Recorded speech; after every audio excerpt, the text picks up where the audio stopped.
우리가 비유와 기적이란 주제로 사복음서를 살펴보고 있습니다. 오늘 네 번째 시간인데요. 아버지의 세 아들이란 주제로 함께 하나님 말씀 누가복음 15장을 배우도록 하겠습니다. 이 주제는 가스페 프로젝트에서는 잃어버린 두 아들로 되어 있는데요. 이 주제는 우리가 2022년 12월 달에 크리스마스 성탄 즈음에 누가복음 15장 말씀으로 제가 아버지의 세 아들이라는 주제로 세 번에 걸쳐서 말씀을 전한 것을 다시 반복하는 것이 되겠습니다. 기억나는 것도 있고 또 기억하지 못하는 것도 있을 수 있는데요.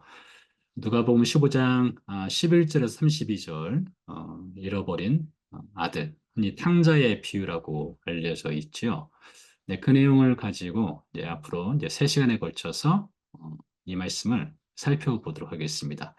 누가복음 15장에는 잃어버린 한 마리의 양, 그리고 10드라크마 중 이제 잃어버린 드라크마 하나, 그리고 잃어버린 아들, 이 세 개의 잃어버린 것에 관련된 예수님의 비유가 등장하는데 그 중에 세 번째가 되겠습니다. 누가복음 15장 11절에서 32절 말씀을 살펴보기 위해서는 간단하게 당시 유대 문화와 전통을 살펴볼 필요성이 있겠고요. 이어서 아버지 집을 떠난 둘째 아들, 또 아버지 집으로 돌아오는 둘째 아들에게로 달려가는 아버지라는 소 주제로 이 말씀을 살펴보도록 하겠습니다. 먼저 말씀을 읽어보도록 하겠는데요. 아주 유명한 성경 이야기죠. 참고로 누가복음 15장 이 11절에서 32절 말씀은 이 신구약 성경 이 전체를 아우르는 예수 그리스도의 그 구원의 사건을 드라마틱한 이야기로 풀어갔다라고 말할 수 있습니다. 이 한 장면의 이 드라마가 성경의 복음의 모든 것을 가르쳐 준다 해도 과언이 아닌 말씀이 되겠습니다. 자, 먼저 말씀을 읽어보도록 하겠습니다. 또 이르시되 어떤 사람에게 두 아들이 있는데 그 둘째가 아버지에게 말하되 아버지여 재산 중에서 내게 돌아올 분깃을 내게 주소서 하는지라. 아버지가 그 살림을 각각 나눠 주었더니 그 후 며칠이 안 되어 둘째 아들이 재물을 다 모아 가지고 먼 나라에 가 거기서 허랑방탕하여 그 재산을 낭비하더니 다 없앤 후 그 나라에 크게 흉년이 들어 그가 비로소 궁핍한지라. 가서 그 나라 백성 중 한 사람에게 붙여 사니 그가 그를 들로 보내어 돼지를 치게 하였는데 그가 돼지 먹는 쥐염 열매로 배를 채우고자 하되 주는 자가 없는지라. 이에 스스로 돌이켜 이르되 내 아버지에게는 양식이 풍족한 품꾼이 얼마나 많은가. 나는 여기서 주려 죽는구나. 내가 일어나 아버지께 가서 이르기를 아버지 내가 하늘과 아버지께 죄를 지었사오니 지금부터는 아버지의 아들이라 일컬음을 감당하지 못하겠나이다. 나를 품꾼의 하나로 보소서 하리라 하고 이에 일어나서 아버지께로 돌아가니라. 아직도 거리가 먼데 아버지가 그를 보고 시근히 여겨 달려가 목을 안고 입을 맞추니 아들이 이르되 아버지 내가 하늘과 아버지께 죄를 지었사오니 지금부터는 아버지의 아들이라 일컬음을 감당하지 못하겠나이다 하나 아버지는 종들에게 이르되 제일 좋은 옷을 내어다가 입히고 손에 가락지를 끼우고 발에 신을 신기라. 그리고 살진 송아지를 끌어다가 잡으라. 우리가 먹고 즐기자. 이 내 아들은 죽었다가 다시 살아났으며 내가 잃었다가 다시 얻었노라 하니 그들이 즐거워하더라.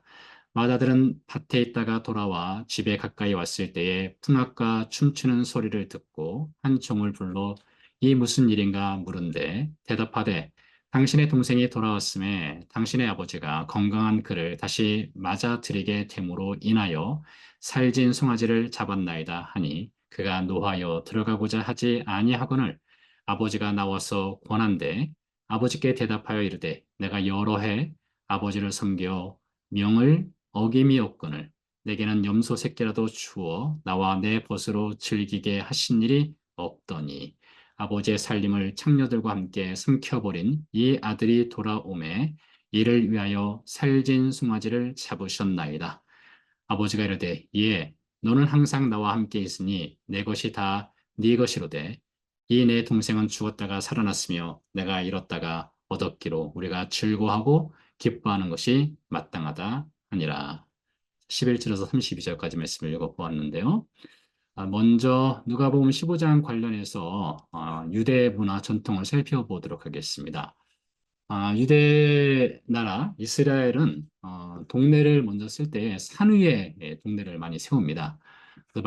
마태복음 5장 14절 말씀에 보면 이런 말씀이 있죠. 너희는 세상의 빛이라 산 위에 있는 동네가 숨기지 못할 것이요 라고 되어 있습니다. 왜 그런가 하면 유대 나라는 60에서 70% 정도가 광야 지역입니다. 네, 평야 지역이 별로 없어요. 네, 그러다 보니 평야 지역은 농사를 지어야 되기 때문에 주로 이제 산 위쪽에다가 동네를 세울 수밖에 없었던 것이죠. 두 번째로 유대 나라의 동네를 만들 때의 모습을 보면 서로 붙어 있습니다. 집들이. 잠시 뒤에 사진을 보여줄 텐데 집들이 서로 붙어 있고 골목이 매우 좁습니다.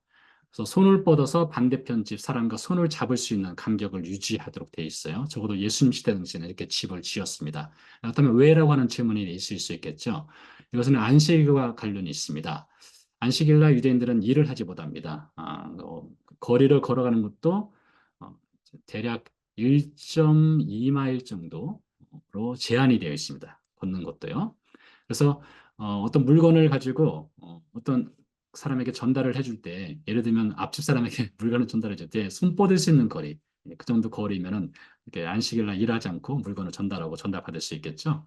그래서 가급적이면 물론 동네가 이제 작고 동네를 세울 수 있는 공간, 땅이 좁기 때문에 오밀조밀하게 동네를 지을 수도 있겠지만 이런 어떤 안식일법과 관련해서 골목도 좁게 만드는 것이 유대 나라 예수님 시대라는 도시의 집을 동네의 일반적인 특징이었는데요.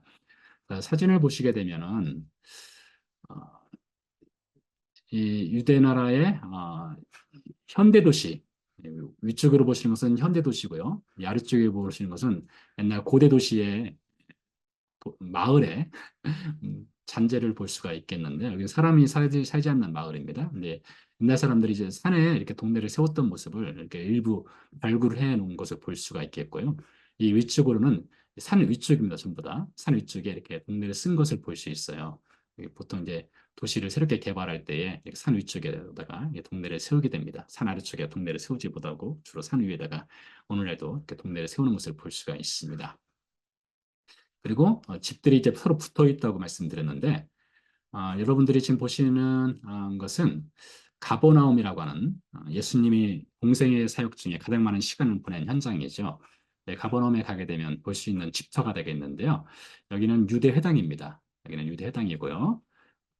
그리고 여기는 베드로의 생가라고 하는 곳입니다. 물음표를 찍어야 돼요. 정확하게 알 수는 없으니까요. 베드로 생가라고 해서 얘가 옛날 베드로의 집터를 하우스 처치, 이제 가정교회로 사용했던 예수님 시대 당시 이후에 신자들은 주로 가정에서 모여서 예배 생활을 했기 때문에 가정교회라고 할 수가 있겠죠. 가정교회가 있었던 곳입니다. 회당과 이제 교회가 상당히 가까운 근거리에 있는데 그 주변에 여러분 돌무더기들을 볼 수 있습니다. 이런 것들요. 일부 발굴을 해놓은 곳인데 이 회당을 중심으로 혹은 교회를 중심으로 이제 동네가 세워져 있는 것을 볼 수 있습니다. 근데 여기서 잘 보이실지는 모르겠으나 실제 가서 보게 되면 참 특이한 것이 이 집과 집 사이가 다 붙어 있습니다. 마치 아파트 보는 것 같아요. 아파트 집들이 다 붙어 있잖아요. 그런 것처럼 이제 골목을 거의 찾아볼 수 없을 정도로 집들이 이게 오밀조밀하게 이제 붙어 있는 것을 볼 수 있습니다. 물론 여기는 해변가입니다. 해변가에도 이제 집 이제 어촌이기 때문에 가급적이면 이제 선착장과 가까운 곳에 동네를 세우기도 했으니까요. 이 집들이 이렇게 오밀조밀하게 붙어 있는 집들이라는 것을 볼 수가 있습니다. 그래서 유대 문화의 집을 산 위에 세우는 이유는 땅이 부족하기 때문에 농사 지을 수 있는 땅이 부족하기 때문에 산 위에 세웠다. 그리고 이제 안식일법에 의해서 골목을 좁게 하고 이제 어, 골목을 좁게 했다는 것 그리고 오미주물에게 집이 붙어 있는 것들을 이제 먼저 보실 수가 있겠습니다. 한 가지 여기서 추가시키면요. 당시 이제 유대 나라, 예수님 시대 당시 유대 나라는 주로 이제 지파별로 살았습니다. 유대 지파 사람들끼리.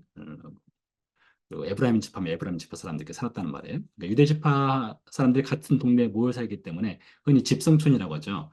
이제 친척지간들이 같이 살게 됩니다. 친척지간들이 여러 친척들이 같이 모여서 한 동네를 이루고 살았던 것도 하나의 특징이라고 할 수가 있겠습니다. 두 번째 문화와 전통을 살펴보게 되면 아버지의 유산을 물려주는 것과 관련된 것입니다. 아버지의 유산은 장자에게는 두 배를 줘요. 두 배를 주고 그 나머지 재산을 가지고 이제 차자와 그 다음 자녀들에게 물려주게 돼 있는데 유산은 땅, 가축, 현금 주로 이 세 가지로 구분할 수가 있습니다. 땅, 가축, 현금 이렇게 구분을 지을 수가 있는데 오늘 말씀에 보게 되면은 이제 둘째가 이제 재물을 가지고 이제 떠나게 되지 않습니까? 아마 아버지로부터 받은 것 중에 땅도 있었을 것이고 유산으로 받은 것 중에 땅도 가축도 현금도 있었을 거예요. 근데 땅과 관련해서 보게 되면 토지를 영구히 팔지 말 것은 토지는 다 내 것임이라. 그래서 내 것임이라고 할 때는 이게 하나님을 가리킵니다. 그러니까 땅의 소유주가 하나님께 있다는 거예요. 그래서 여기서 말하는 땅이라고 하는 것은 단순히 이 랜드, 이 땅만을 말하는 것이 아니라 모든 것의 소유주가 이제 하나님께 있다는 것을 땅을 어, 가지고 말씀하신 것이 되겠는데요. 토지를 영구히 팔지 말 것은 토지는 다 내 것임이라 하나님의 땅의 소유주란 것이죠. 근데 토지를 파는 예외적인 경우가 있습니다. 어떤 경우에 토지를 팔 수 있을까요? 뱅크럽시, 예, 파산했을 때입니다. 우리가 리드머에 대해서 배웠었죠. 예, 그러니까 파산했을 때는 어쩔 수 없이 이 토지를 팔 수밖에 없겠죠. 토지를 팔 수밖에 없겠고 이제 빚을 갚아야 되니까요. 뭐 그래도 빚을 못 갚는 경우도 있겠지만요. 그런 경우를 제외하고는 원래 토지 거래는 상당히 제한적이었습니다. 자, 그런데 오늘 말씀해 보면은 그 후 며칠이 안 돼요. 둘째 아들이 재물을 다 모아가지고 먼 나라로 갔다고 되어 있습니다. 재물을 다 모았다. 그러니까 아버지로부터 받은 뭐 가축, 현금은 가져갈 수 있겠으나 가축이나 땅은 가져갈 수 없지 않습니까? 그런 경우 어떻게 해야 되겠습니까? 이 뱅크럽시가 아니었지만은 이 아들은 아버지로부터 받은 뭐 가축 그리고 땅을 가지고 이제 당시 문화로서는 사실 허용될 수 없는 짓을 한 것입니다. 그걸 팔아버린 것이죠. 아버지의 토지를 팔아버리고 아버지가 주신 가축을 이제 팔아서 현금화 시켰다라고 할 수가 있겠죠. 그러니까 당시 문화로서는 도저히 받아들일 수 없고 용납할 수 없는 행위를 둘째 아들이 했다라고 할 수가 있겠죠. 자, 두 번째로 또 살펴볼 문화와 전통 중에는 아버지의 다름질이라고 하는 것이 있습니다. 오늘 말씀 누가복음 15장 20절에 보면 아버지가 그를 보고 측은히 여겨 달려가라고 되어 있습니다. 우리나라 조선시대 선비들, 양반들은 걸을 때 활자걸음을 걸었죠. 천천히 느리게 걸었습니다. 그런 것처럼 유대 나라에서도 이제 어른이 달린다. 이것은 아주 경박스러운 것이었습니다. 근데 오늘 말씀에 보면 아버지가 아들을 맞이하기 위해서 다름질을 하는 것을 볼 수가 있죠. 이것도 당시의 문화로서는 그렇게 쉽게 받아들일 수 없는 하나의 문화라고 볼 수가 있겠죠. 자, 아무튼 아버지가 이제 아들을 향해서 달려가는 모습이 있고요. 또 하나는 캐자자 의식이라고 있습니다. 캐자자. 이것이 이 누가복음 15장을 이해하는 데 매우 중요한 의식이 되겠는데요. 어떤 의식인가 하면 유대인이 재산을 가지고 이방인의 땅으로 이주한 후 재산을 잃고 유대 땅 자기 고향으로 돌아올 때 마을 사람들이 여기서 마을 사람들은 대부분 이제 가족일 거예요. 일가 친척일 거예요.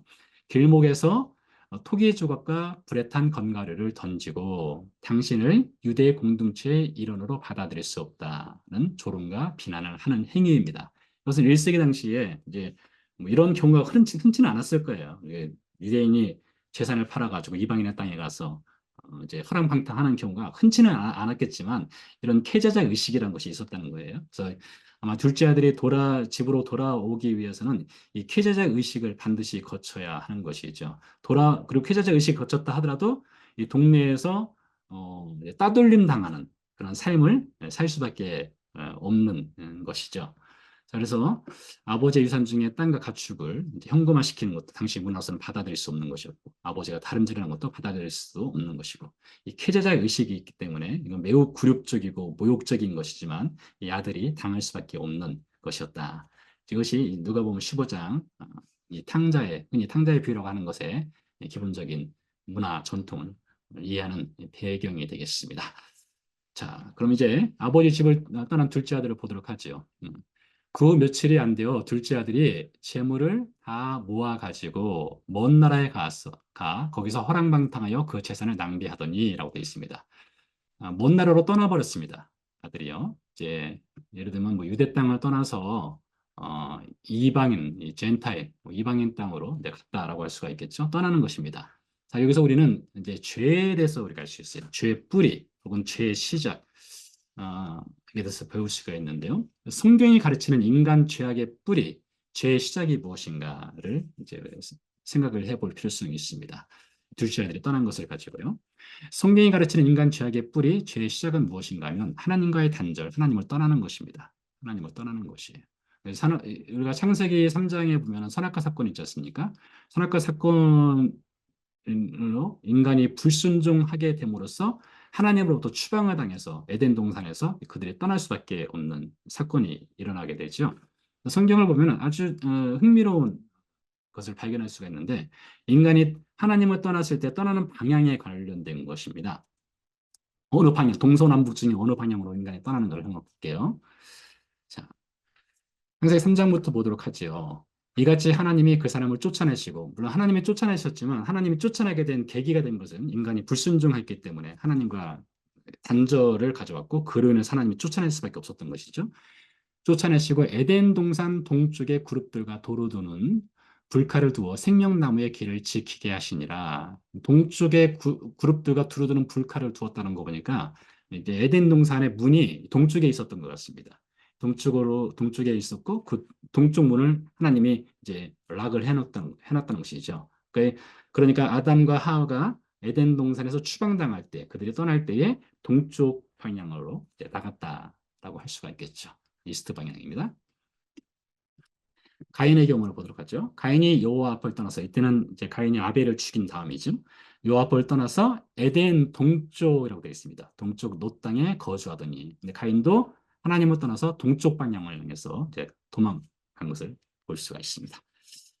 창세기 11장 바벨탑 사건인데요. 이에 그들이 동방으로 옮기다가 신할 평지를 만나 거기 거류하며 라고 되어 있습니다. 여기서도 보니까 이것은 그 대홍수 사건 이후죠. 대홍수 사건 이후에 사람들이 이제 이주를 하게 되는데 동쪽으로 떠나는 것을 볼 수가 있습니다. 동쪽으로. 자, 창세기 13장에 아브람과 롯이 헤어지는 장면인데요. 그러므로 롯이 요단 온 지역을 택하고 동으로, 즉 동쪽으로 옮기니 그들이 서로 떠난지라라고 되어 있습니다. 근데 공교롭게도 이제 하나님을 떠날 때는 모두가 다 동쪽 방향으로 인간들이 떠나는 것을 볼 수가 있습니다. 자, 여기서 아주 흥미로운 것을 발견할 수가 있는데 성막에 보면 성막의 문은 하나입니다. 이거 the only gate 이제 하나밖에 없어요. 게이트가요. 문이 하나밖에 없는데 이 하나의 문이 어디에 있느냐? 바로 동쪽에 있습니다. 동쪽에요. 인간이 동쪽으로 떠났지 않습니까? 동쪽으로 떠났던 인간이 다시 하나님께로 돌아오기 위해서는 몸을 돌려서 서쪽 방향, 웨스트 방향으로 와야 되겠죠. 동쪽에서 몸을 돌린다면 서쪽 방향이 되니까요. 이 인간이 동쪽으로 떠났던 인간들이 몸을 돌려서 웨스트 방향으로 오다 보면 동쪽에 문이 있습니다. 참 하나님의 말씀은 좀 신비스러운데 이 동쪽에 하나님께서 문을 만들어 놓으셨어요. 예수님이 내가 곧 문이요 길이요 라고 하셨습니까? 그러니까 요한복음 10장에 보면 예수님이 문이라고 말씀했고요. 그래서 예수님께서 문이라고 말씀하셨는데 1절에 말씀드리기를 이 동쪽에 성막 동쪽에 있는 문의 넓이가 대략 30피트 정도 된다겠습니다. 30피트 상당히 넓죠. 굉장히 넓은 문을 만들어 놓으셨어요. 그래서 하나님께서 동쪽으로 떠난 인생들을 다시 웰컴하기 위해서 받아들이기 위해서 성막 동쪽에 문을 만들어 놓으셨어요. 그리고 분이 되시는 예수 그리스도를 통과해서 하나님께로 돌아온다는 것이죠. 그래서 이 동쪽으로 떠난 인간들이 다시 이 성막 문이 되시는 예수님을 통해서 하나님께로 돌아온다는 것을 떠나는 방향 또 돌아오는 방향을 통해서도 우리가 어떤 복음의 한 부분을 또 확인을 할 수 있겠다 싶습니다. 자, 아무튼 그래서 이 둘째 아들이 이제 아버지를 떠나서 허랑방탕하고 멀리 떠나버리게 되죠. 자, 어떤 아들이 이제 가서 완전히 망해버리게 되죠. 망해버리고 이제 다시 아버지께로 돌아오게 되는데 아버지의 집으로 돌아오는 둘째 아들을 보도록 하죠. 그가 돼지 먹는 쥐업 열매로 배를 채우고자 하되 주는 자가 없는지라. 이 돼지란 표현은 사실 이방인들한테는 돼지가 그 부정한 짐승은 아니지만 그 이스라엘 사람들한테는 돼지는 아주 부정한 짐승이죠. 근데 부정한 짐승과 함께 먹고 살면서 아주 비참한 생활을 하게 됩니다. 이에 스스로 돌이켜 이르되 내 아버지에게는 양식이 풍족한 품꾼이 얼마나 많은가. 나는 여기서 줄여 죽는구나. 내가 일어나 아버지께 가서 이르기를 아버지 내가 하늘과 아버지께 죄를 지었사오니 지금부터는 아버지의 아들이라 일컬음을 감당하지 못하겠나이다. 나를 품꾼의 하나로 보소서. 이제 너무 배고파 죽게 생겼으니까 이제 돌아가서 이제 품꾼으로 살더라도 먹고는 살아야 되겠다. 이런 생각을 이제 아들이 하게 된 것입니다. 자, 그래서 아들이 이제 돌아오게 되는데 아들이 돌아오기 전에 레퍼토리를 준비했습니다. 우리가 저도 어릴 때 이제 뭐 부모님께 제가 잘못하게 되면 용서를 구해야 되니까 어떻게 용서를 구해야 이제 아버지나 어머니의 화를 좀 누그러뜨릴까 해서 열심히 머리를 짜내죠. 그래서 레퍼토리를 좀 말을 준비합니다. 어떻게 용서를 구할지. 네, 그와 같이 이 아이들도 준비했습니다. 내가 하늘과 아버지께 죄를 지었습니다. 하나님 아버지와 인간 아버지께 죄를 지었습니다. 첫 번째 고백을 할 말을 준비하고 두 번째는 나를 품꾼의 하나로 보소서라는 것을 준비했습니다. 근데 왜 하필이면 품꾼의 하나로 보소서라고 했을까요? 이 아들이 아버지께 손에 입힌 것이 있잖아요. 금전적인 손해도 입혔죠. 명예적인 손해도 입혔죠. 아버지의 명예를 완전히 실추시킨 아들이에요. 그래서 이 아들이 할 수 있는 것은 금전적인 것을 일을 해서 돈을 아버지께 갚아 드림으로써 아버지의 명예를 회복시켜 주겠다. 그러니 나를 받아줘라. 이런 의미가 담겨 있겠죠. 그래서 아들 자격을 회복하는 방법으로 이제 먼저 용서를 구하고 자신이 품꾼으로서 돈을 벌어서 아버지가 입은 손해를 갚겠다. 이렇게 말하고 있습니다. 그런데요, 여기서 우리가 한 가지 배울 수 있는 것은 사람은 죄를 생산하는 능력은 타고납니다. 우리의 죄를 생산하는 능력은 탁월해요. 이 죄라고 하는 이 팩토리, 이 공장은 쉬지 않고 돌아갈 수 있습니다.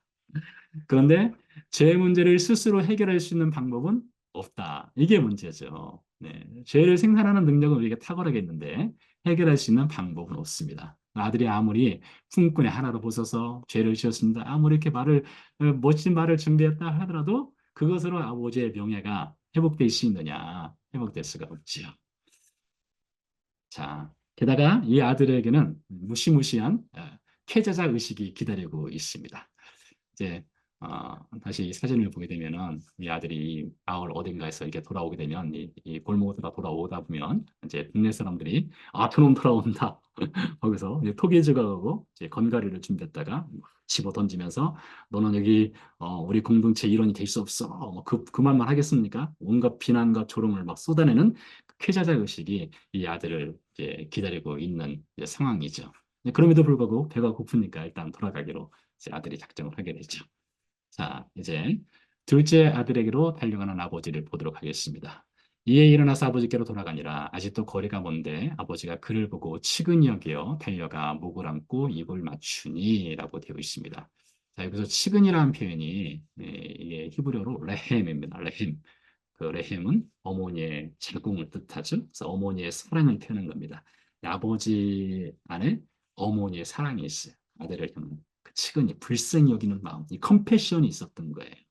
컴패션, 치근히 여기고 달려가라고 되어 있습니다. 말씀드렸죠? 유대 문화에서는 어른이 달리는 것은 유대 문화에서는 사실 허용되지 않는 건데 그것을 무릅쓰고 아버지가 이제 아들에게로 다른 박질을 치는 장면을 볼 수가 있습니다. 왜 그런가 하면 아버지가 이 아들을 보자 멀리서 이제 늘 기다렸겠죠. 아들이 오기를 언제 오나 기다리고 있다가 아들이 오는 모습을 보고 아들이 저 멀리서 달려오는 모습, 걸어오는 모습을 보고 아버지가 아들에서 질주하여 달려가는 것은 이 캐제자 의식으로부터 아들을 보호하기 위한 아버지의 태도입니다. 캐제자 의식으로부터. 그런가 하면 아버지가 아들을 용서한다면, 아버지가 아들을 끌어안는다면 어느 동네 사람들이 거기서 토기 주각을 던지고 또 건가리를 던지면서 비난과 조롱을 쏟아낼 수 있겠습니까? 그래서 아버지가 이 캐제자 의식으로부터 아들을 보호하기 위해서 먼저 달려가는 거예요. 그래서 그 아들을 끌어안는 것이 되겠죠. 자, 그래서 이 아들은 패자다 의식을 이제 피하게 됩니다. 그러면서 이제 아들이 이제 준비한 대사가 있지 않습니까? 근데 이 대사를 다 끝내지는 못합니다. 준비한 대사는 무엇입니까? 지금부터는 아버지의 아들이라 일컬음을 감당치 못하겠나이다. 나를 품꾼의 하나로 보소서. 여기까지가 아들이 준비한 대사였습니다. 근데 이 뒤를 이어가지 못합니다. 아버지가 말을 중간에 딱 끊어버려요. 지금부터는 아버지의 아들이라 일컬음을 감당하지 못하겠나이다. 여기까지 하고 이거 말을 더 이어가려고 하는데 아버지가 아들의 대사를 딱 끊어버리죠. 끊어버리고 아버지가 멋진 말을 이제 아들에게 하게 됩니다. 제일 좋은 옷을 입히라 했습니다. 여기서 말하면 제일 좋은 옷은 누구의 옷일까요? 성경에서 뭐 정확하게 말을 하고 있지 않지만 아마 아버지의 옷이 되지 않을까 싶습니다. 아버지의 옷이요. 근데 여러분 예수님께서 십자가에서 죽고 이제 부활하셨지 않습니까? 예수님의 십자가 죽음은 우리의 죄를 사하는 것이고 예수님의 부활은 우리를 의롭게 하시는 거예요. 우리를 의롭게 하시면서 우리에게 주신 것이 있죠. 예수님의 옷을 주셨습니다. 예수님의 옷을 주셨어요. 네, 여기서도 아버지가 아버지의 옷을 아들에게 주는 거예요. 여기서도 우리가 예수님의 사역, 복음 사역과 매칭된 것을 확인할 수가 있죠. 제일 좋은 아버지의 제일 좋은 옷을 주고 손에 가락지를 끼워 주었어요. 여러분 손에 가락지를 낀다는 것은 커버넌트, 언약입니다. 이제 너는 나의 언약의 아들이다. 언약의 아들이라는 것을 다시 한번 재확인을 시켜 주시는 것이죠. 발에 신을 신기라 하겠습니다. 여러분 모세가 그 시내 산에서 하나님 만났을 때 하나님께서 첫 번째 명령한 것이 네가 선 것은 거룩한 것이니 네 발에서 신을 벗어라 했습니다. 그래서 모세가 신을 벗었죠. 그래서 모세에게 하나님께서 소명을 주고 모세를 애굽으로 보낼 때는 그가 신을 신었을까요? 안 신었을까요? 당연히 신발을 신었겠죠. 이제 새로운 삶을 사는 겁니다. 발에 신을 신는다는 것은 너는 이제 새로운 삶을 살아야 된다. 이것을 말씀하는 거예요. 자, 살찐 송아지를 잡아라. 배고팠지 않습니까? 아들한테는.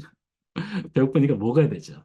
근데 먹는 것도 보통 것을 먹는 것이 아니라 살찐 송아지, 맛있는 스테이크 거지겠다. 이것이죠. 그러면서 우리가 먹고 즐기자라고 하면서 아버지가 멋진 말을 합니다. 내 아들은 죽었다가 다시 살아났으며 내가 잃었다가 다시 얻었노라 했습니다. 근데 여러분 여기다가 내 아들을 여기다가 우리의 이름을 넣어보세요. 이춘석은 죽었다가 다시 살아났으며 하나님이 잃었다가 다시 얻었노라. 이렇게 고백을 해보시기 바랍니다. 나는 죽었다가 다시 살아났습니다. 누구로 인해서요? 예수 그리스도로 인해서 다시 살아났으며 하나님이 잃었다가 다시 잃은 존재가 바로 저희고 우리 모두라고 할 수가 있겠죠. 자, 예수님 시대 당시보다 약간 후대의 문헌인데요. 유대 문헌 중에 이런 글이 있습니다. 왕의 아들이 아버지를 멀리 떠났습니다. 그의 친구들이 내 아버지께 돌아오라 라고 어떤 권면을 했던 것 같아요. 그러니까 아들이 하는 얘기입니다. 아들은 나는 돌아갈 수 없어 라고 말합니다. 그러자 아버지가 글을 써서 보냅니다. 아들아, 네가 돌아올 수 있는 만큼의 거리만 돌아와다오. 나머지는 내가 너에게로 가마 라고 했습니다. 조금이라도 돌아와라. 그런데 나머지 길은 내가 너를 맞이하기 위해서 내가 달려가마. 이렇게 왕이 말했다는 것이죠. 근데 성경은 여기서 한 걸음 더 갑니다. 자, 성경은 어떻게 말하느냐? 하나님이 세상을 이처럼 사랑하사 독생자를 주셨습니다. 찾아오시는 하나님이시죠. 그 아들은 하나님의 자리를 떠나 사람의 아들로 베들레헴 짐승의 밥등에서 태어나셨습니다. 찾아오시는 예수님이세요.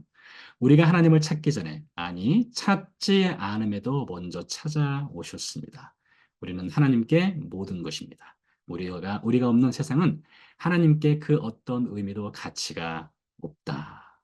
그래서 성경은 이렇게 증언합니다. 사랑은 여기 있으니 우리가 하나님을 사랑한 것이 아니요 하나님이 우리를 사랑하사 우리 죄를 속하기 위하여 화목제물로 그 아들을 보내셨습니다. 사랑은 여기 있으니 이춘석이 하나님을 사랑한 것이 아니요 하나님이 이춘석을 사랑하사 우리 새소망교회 신자들의 죄를 속하기 위하여 화목제물로 그 아들을 보내셨습니다. 이렇게 사랑하셨어요. 조금만 와, 내가 할게. 나머지는 이것이 이 정도가 아니라 우리가 하나님을 찾기도 전에 알기도 전에 먼저 찾아오셨어요. 그런 여러분, 이제는 우리가 예수님을 믿고 난 다음에 우리는 돌아갈 고향이 있습니다.